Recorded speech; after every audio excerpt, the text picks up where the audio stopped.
morning. My name is Pat Desmond. I'm with 3A Marine Service in Hingham, Massachusetts. Today we're going to do a demo on your boat trailer. So whether you've got a tandem axle trailer or a single axle trailer, the components are generally the same. So we're going to start at the stem, work to the stern, and just point out a couple of items on the trailer that you want to pay attention to, and a little bit of how-to, maintenance, that sort of thing on your trailer.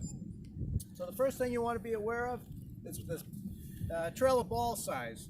Your vehicle should be equipped with the appropriate ball size for the trailer.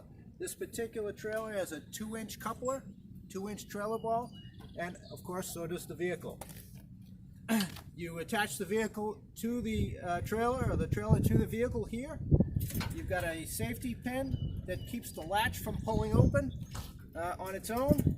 In order to release the latch, you pull the pin out. You can then release the latch, lower the wheel, and raise the trailer on and off the vehicle. Obviously you want that down when you're trailering, so the trailer doesn't pop off the vehicle. Put the pin in, once again, and that prevents the latch from opening on its own. You have safety cables. In the event that the trailer were to come off the trailer ball, you've got some safety cables that keep the trailer with the vehicle. Make sure those are attached to the proper attachment point on your vehicle. They're hook clips, and they're pretty easy to snap on and off the vehicle. This cable here is a breakaway cable for the trailer brake system. I'm going to spend a minute and just go through how the trailer brakes operate on the trailer, because that's a common misconception. People assume because you've got a cord plugged into your vehicle that the trailer brakes are electric. That is only partly true. The trailer brakes on most boat trailers are hydraulic surge, meaning they work with brake fluid and an actuator. So inside this trailer tongue is an actuator that compresses when you slow the vehicle down. Okay? So as you slow the vehicle down, the trailer tries to push the vehicle forward. That action operates a piston inside the trailer tongue, which then pushes brake fluid to, in this case, disc brakes. Okay? When you back up the trailer, that same compression motion occurs. So we have to have a device on the brakes to allow you to back up the trailer. Otherwise, the trailer brakes would lock up when you try to back up. So we do that in two ways. There is an electric solenoid inside the trailer actuator, okay? And that is wired through the cord for your lights to the backup light on your truck or your tow vehicle. When that gets its signal from the reverse light, that closes off the solenoid and prevents the flow of brake fluid to the brakes. So the brakes will not operate when you're backing up if that system is operating correctly, okay? There is a workaround for that. If the trailer brakes are not working electrically when you back up, you can actually take your safety pin from your trailer latch and insert it into this manual override hole here. What that does is it locks out the brakes and allows you to back up the trailer in the event that that solenoid is not operating correctly. Now you have to keep in mind, until you take this pin out, the brakes do not operate. So before you leave, make sure you pull the pin out and put it back in its proper placement on the coupler latch.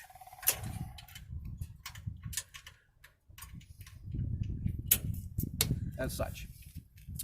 Trailer brakes uses an automotive style brake fluid, most trailers do, and your reservoir is in here. You can open that up and you'll see standard brake fluid, just like you'd see in your automobile. And that should be checked periodically or during regular maintenance. One last note on trailer brakes. They don't like the salt water. So imagine taking your automobile, backing it in the salt water, and then parking it in your yard for 6 months, and then repeating that process again. That's what happens with most boat trailers. So you want to make sure that you flush the trailer brakes after you put the trailer in and out of the salt water, if you're a saltwater boater. And then, oddly enough, this may sound strange, but it's a good idea to take the trailer for a ride once in a while, just to activate those components so they don't freeze up. When you park the trailer at the end of the day, whether the boat's on it or if you're just parking the empty trailer, it's good practice to back the trailer into the spot where you're going to store it and then pull forward a little bit.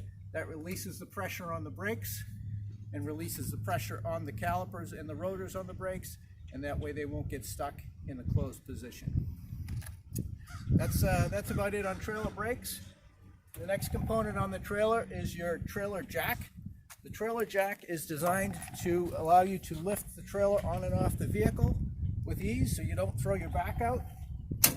You do that by simply pulling the pin, lowering the wheel until the pin locks in. You want to make sure that pin is locked in securely and it's not in all the way that it could collapse and fall on the ground on you if you're not careful. Once it's locked in, you can then raise the wheel. You'll have to release the latch in order to get it on and off the vehicle. You reverse the wheel to repeat the process. The trailer jack is just that. It's a jack. It's designed to lift and raise the trailer on and off the vehicle. It's not designed to be a storage device. So make sure when you park the trailer or you park the boat at the end of the day, you put some kind of a support, a solid block or cinder blocks or some type of structure underneath the trailer, and lower the weight of the trailer down onto the block. Don't leave the weight of the unit on the wheel. That's your trailer wheel. Trailer winch. There are different kinds of trailer winches. This particular winch is a single speed winch. It's covered a forward and a reverse and a neutral. On this particular winch, you put a little pressure on the strap. You can turn it to the middle position is neutral. The winch will then freewheel back and forth with no resistance. When you turn it all the way to the right, that releases the winch and allows it to pay out. You go all the way over to the left, and now the winch will come back in.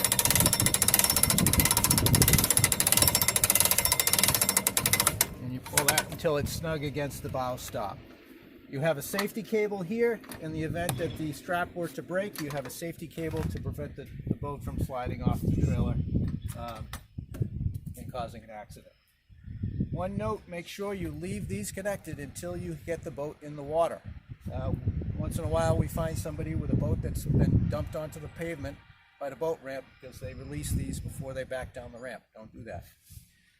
Okay, we're going to walk down the trailer here. We've got some LED lighting on the trailer, a couple of marker lights, a couple more marker lights here. And the next component is going to be your trailer wheel and trailer lug nuts. Trailer lug nuts should be checked every 50 to 75 miles and retorqued to the appropriate spec, which should be stated in your owner's manual. And then you want to check and service those lug nuts annually. You've got greasable hubs. This particular trailer has a rubber cap over the grease point. Simply pull the cap off, and right inside is a grease fitting that you can pump some wheel bearing grease, some high temperature, high speed grease periodically there as well. Follow your owner's manual guidelines or consult your service department for recommendations on trailer bearings. Moving back to the back of the trailer, you've got a couple attachment points back here for straps. If you wanted to add a strap to the trailer for long distance trailering, it's a good idea. You can actually go right to your stern eye on the boat and then down to the eye on the trailer. LED lights again in the back, some more marker lights, and that pretty much concludes our walk around on the trailer. Again, if you have any questions, consult your service department, and thanks for watching.